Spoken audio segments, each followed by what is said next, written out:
자, 일단은 채권 스프레드부터 보도록 하겠습니다. 자, 보통 아래 공포라고 하죠. 아래 공포. 채권 역전 현상이 나오면은 보통 이제 금융위기가 찾아와요. 이거는 채권에 대한 역전 부분이죠. 올해 초죠. 예, 제가 그 얘기를 했어요. 정확하게 기억하는 게 2년물 채권에 대해서 아직 결과치가 안 나왔기 때문에 채권에 대한 역전이 다소 들어간 겁니다 라고 설명을 했었는데, 여기 좀 이제 내용이 하드코어하니까 제가 생략하도록 하겠습니다. 채권 스프레드에 대한 역전이 빅쇼트가 오려면은 전 단순하게 얘기를 할게요. 한 번 더 역전이 들어가야 돼요. 지금 순간. 아시겠죠? 자, 그러면은 올해 초에 한 번 더 나왔어요. 역전이. 채권 역전이.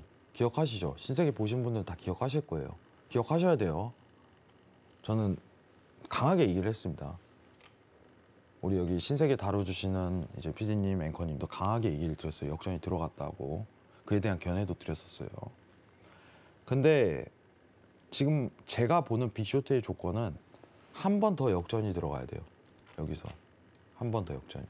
지금 저희가 초장기 몇십 년에 대한 채권 스프레드를 보기 때문에 확대가 안 되는데, 지금 화면 내리고 좀 더 확대한 모습으로 보도록 할게요. 네. 그러니까 이제 빅쇼트가 오기 위해서는 그 역전되는 그 시그널을 보는 게 중요하다라는 거죠. 근데 지금 상황에서 전 한 번 더 역전이 들어간다 봐요. 예. 근데 맞습니다. 사실 앞서서도 그 지표 발표 있을 때 트레이딩 삼가야 된다 이렇게 말씀해 주셨잖아요. 네네. 그런데 오늘도 그 PCE 발표가 직전에는 미시 10년물 국채금리 상승하고 있었는데 발표하고 나니까 또 뭐 하락하는 그런 흐름 보이고 뭐 그러더라고요. 증시가요? 국채금리가요. 아, 국채금리. 국채금리는 아직 여유분이 있어요. 제가 좀 이따 국채금리도 얘기를 좀 드릴 건데, 네. 지금 일단은 채권 스프레드 단순하게 네. 10년물 국채만 보는 게 아니잖아요. 네. 지금 보시는 지표는. 저 화면 보면서 좀 얘기를 드릴게요. 네. 지금 앵커님께서 국채 금리를 얘기를 했는데, 네. 지금 제가 10년물 국채랑 2년물 국채에 대한 스프레드는요, 네. 전혀 다른 의미예요. 그러면요? 이거는 어떤 금융 구조에 대한 문제예요. 채권에 대한 단순 10년물 국채만 보는 거는 시장에 대한 어떤 견고한 수준, 시장에 대한 돈이 자금이 어떻게 이동하는 수준, 이것만 따진다면 지금 보시는 채권 스프레드는요, 금융 구조에 대한 문제가 발생할지 안 할지에 대한 여부만 따지는 거기 때문에 완전 다른 의미입니다. 해석 자체가 달라요. 같은 10년물 국채 금리가 표현돼 있지만. 좀 어렵죠, 여러분들. 근데 쉽게 좀 설명을 드릴게요. 단순하게 지금 채권에 대한 여러분들 스프레드가 한 번 더 역전이 드러나게 된다면은 그때 빅쇼트가 올 가능성이 매우 높아요. 저는 이거 온다는 주의예요. 근데 아직 그 모멘텀이 1년 이상은 최대한 남아있다는 거예요. 근데 최소. 왜 한 번 더 와야지만 되나요? 네, 와야 돼요. 와야 돼요. 지난번에 역전이 됐을 때는 오지 않았고 왜 한 번 더 와야지만 역전? 이거는 기본적으로 이제 팬데믹에 대한 어떤 부분은요, 빅쇼트라고 하기 힘들어요. 주가 하락 대비가. 단순히 시장에서는 하락률이 크니까 빅쇼트란 표현을 하는데, 네. 빅쇼트인지 아닌지에 대한 여부만 측정한다면 저는 이건 빅쇼트 아니라고 판단합니다. 실제로 코로나가 발생을 하고 시장이 하락이 들어갔지만 전 빅쇼트가 아니라고 생각해요. 기본적으로 이제 우리가 아는 IT 버블이라든가 리먼 사태, 금융 구조에 대한 문제가 차질이 생겼는데, 이건 단순 질병에 대한 문제였거든요. 우리 여기서 이제 주식을 많이 하시는 분들이 굉장히 많으셨을 거예요. 시청자분들 중에. 2008년 리먼 브라더스가 터졌을 때는 공포와 패닉 그 자체였어요. 완전하게. 말도 안 될 정도였어요. 주가는 더 낮은 상황이었지만 지금 상황 대비해 갖고 뭐 이제 팬데믹 대비해서 낮은 상황이었지만 이 하락에 대한 하락률에 대한 대비를 봐야 돼요. 실제로 내가 주식에 1,000만 원을 담그고 있을 때 어떤 하락률에 대한 대비는 쇼크가 굉장하거든요. 심리적으로. 근데 팬데믹은 그 정도는 아니었어요. 그리고 채권 스프레드가 한 번밖에 역전 안 됐다는 단순 지표 설명도 있을 뿐더러. 그러면은 저는 이번 여기서 보시게 된다면 일단 단순하게 빅쇼트에 대한 조건은 한 번 더 하락하고 한 번 더 올라가잖아요. 그때 현금화 다 해도 괜찮아요. 그 전까지는 시장 상승 계속 갑니다. 여태 그래 왔어요. 강하죠? 오늘 얘기. 아직 더 남았어요. 재밌습니다. 40분까지. 그러니까 기회가 한 번 더 있다라는 말씀이신가요? 그죠? 저는 그래서 증시가 올라간다는 주의예요. 아직까지도. 일단 이게 1번이에요. 네. 여러분들 아직 많이 남아 있습니다. 자, 그러면은 여기서 정리할 내용은 굉장히 단순합니다. 여러분들. 자, 잠시만 화면 좀 내릴게요. 그러면은 그 다음 금리 역전이 발생할 가능성은 혹시 한 어느 정도로 보세요? 아니, 전 높죠. 당연히. 높게 내려옵니다. 다시 보시고 역전 가요. 근데 채권 역전된다고 증시가 하락가는 건 아니에요. 오히려 그때 상승할 그래왔어요. 수도 오히려 있다고 상승이에요. 보시는 여태까지 역사적으로 보면은 더 버블이 나요. 채권 예. 역전할 때. 자, 지금 화면 보시면 아이러니하네요. 아이러니하죠. 왜냐면은 이건 금융 구조에 대한 기본적인 본질적인 문제지 증시를 왔다 갔다 할 정도는 아니거든요. 근데 이게 역전이 되면 그 이후에 차후에 터진다 이거예요. 자, 지금 보시면은 빅쇼트에 대한 어떤 조건 자체가 채권 역전이 2번은 일어나고 상승이 일어났거든요. 전 이건 생략하자는 주의입니다. 장단기 금리차 표인가요? 그죠? 장단기 금리입니다. 이게 채권 스프레드예요. 예. 예. 이때도 왔었고 총 어떻게 봐요? 3번으로 치는 겁니다. 마지막은 저는 생략이에요. 전 이거 포함 안 시켜요. 하락률 대비가 아니었거든요. 하락률 대비가 이전과는 완전 다르거든요. 시장 상황 대비해서 고점 대비 하락률이. 팬데믹은 오히려 몇 배 올랐어요. 2배 이상에 대한 상승률을 기록했거든요. 2.5배 이상에 대한 주가 상승률을 기록했거든요. 이건 아니라고 봅니다. 그렇기 때문에 한 번 더 재역전이 드러나야 돼요. 그때 시장에 대한 어떤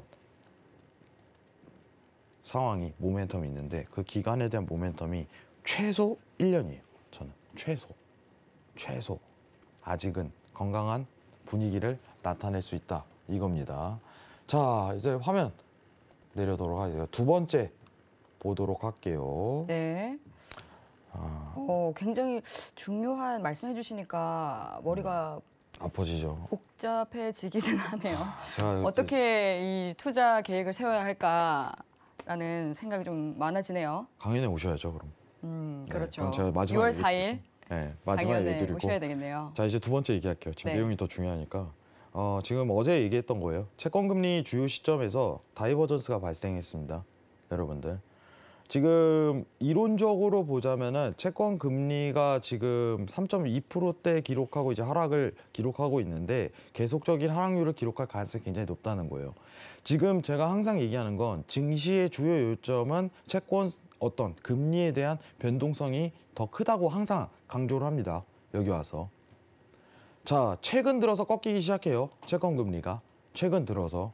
중요한 거는 국채 금리라는 거는 한 번 하락하게 된다면은 그 모멘텀을 이어가요.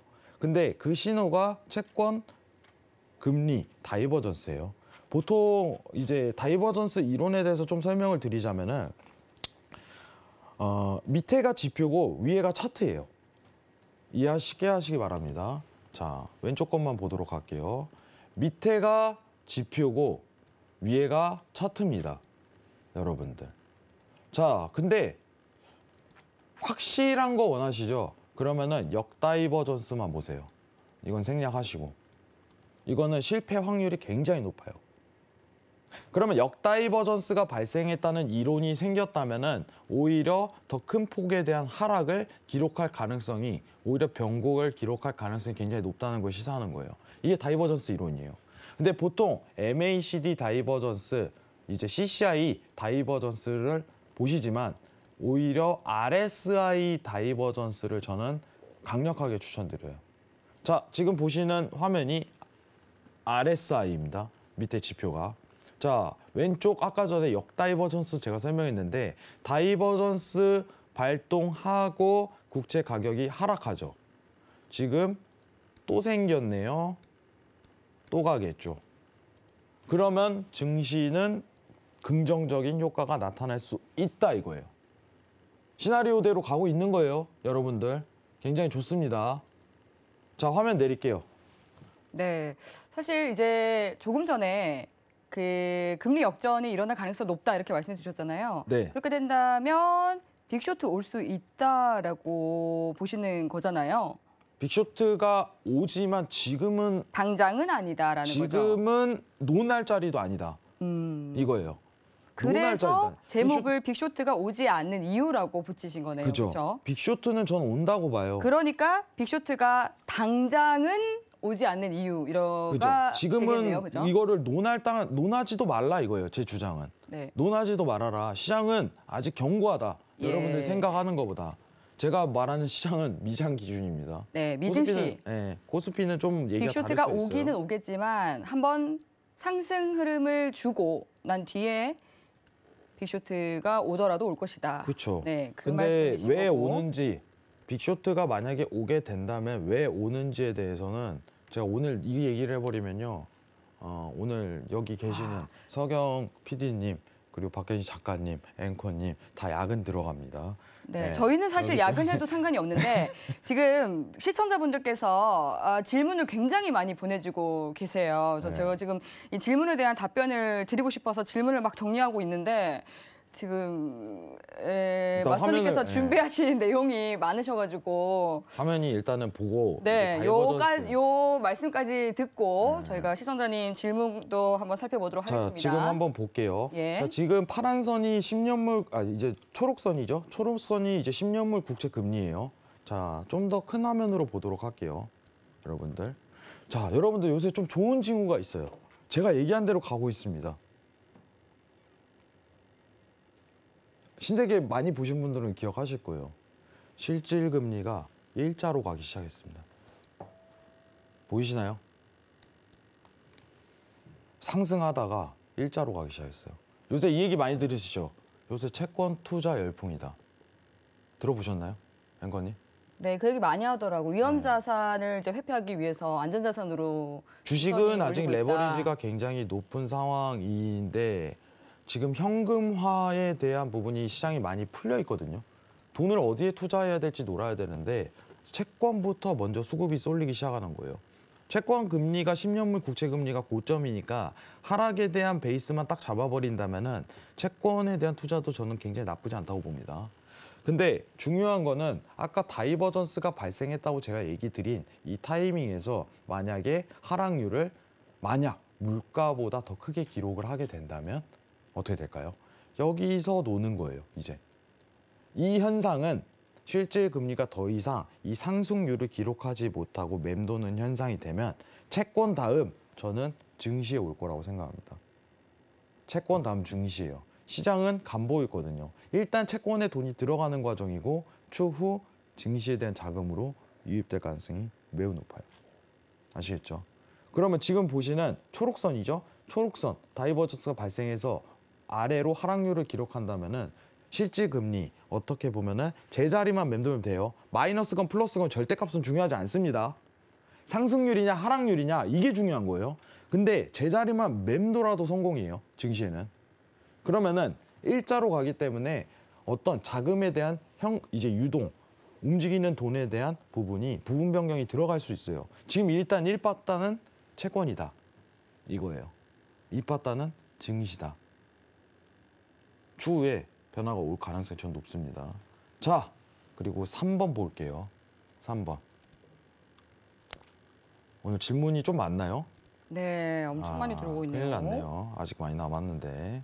예. 자, 세 번째입니다, 여러분들. 세 번째 내용은 어떤 내용이죠? 자, 버블 붕괴는 아까 이야기랑 이어가도록 할게요. 실질 금리 조건이 2에서 3%를 유지했다는 필연적인 요소가 따랐어요. 자, 기억하시기 바랍니다. 실질 금리가 언젠가는 상승률을 기록하긴 하지만 언젠가 국채 금리가 멈출 거 아니에요. 그때 시장에 대한 붕괴가 들어갑니다. 이 조건도 아직은 해당이 안 돼요.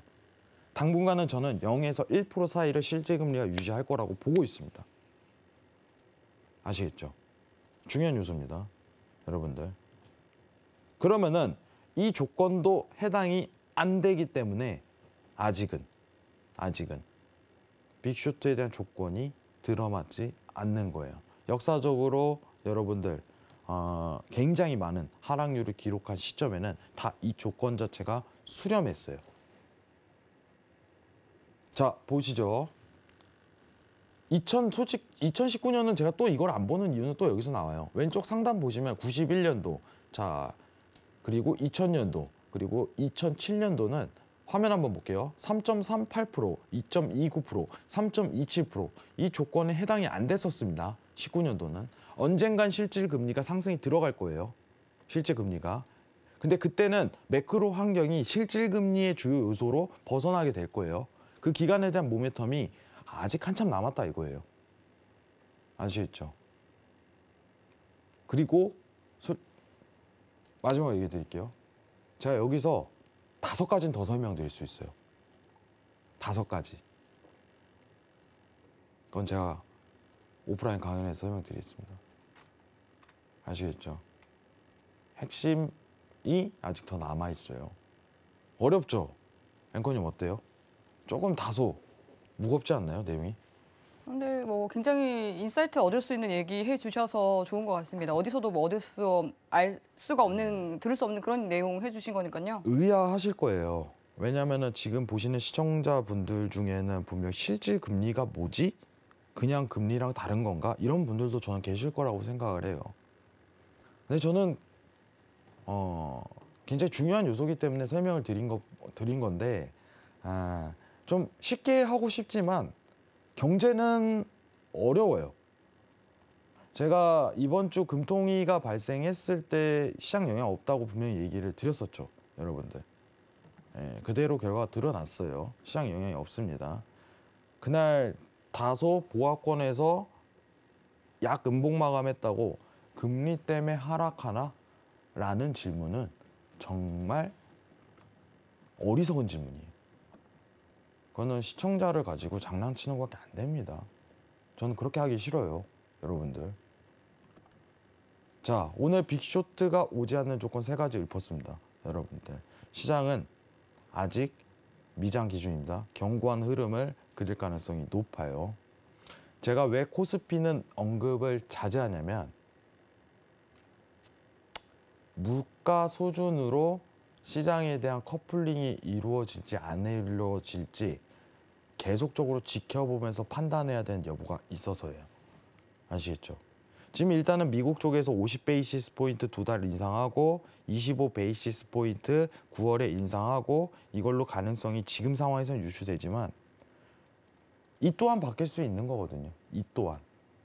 4분기는 좋지 않을 거라고 시장은 예상하지만 이번 어떻게 보면은 6월 그리고 3분기 이때는 시장은 나쁘지 않은 평가를 내려드리겠습니다. 이상입니다.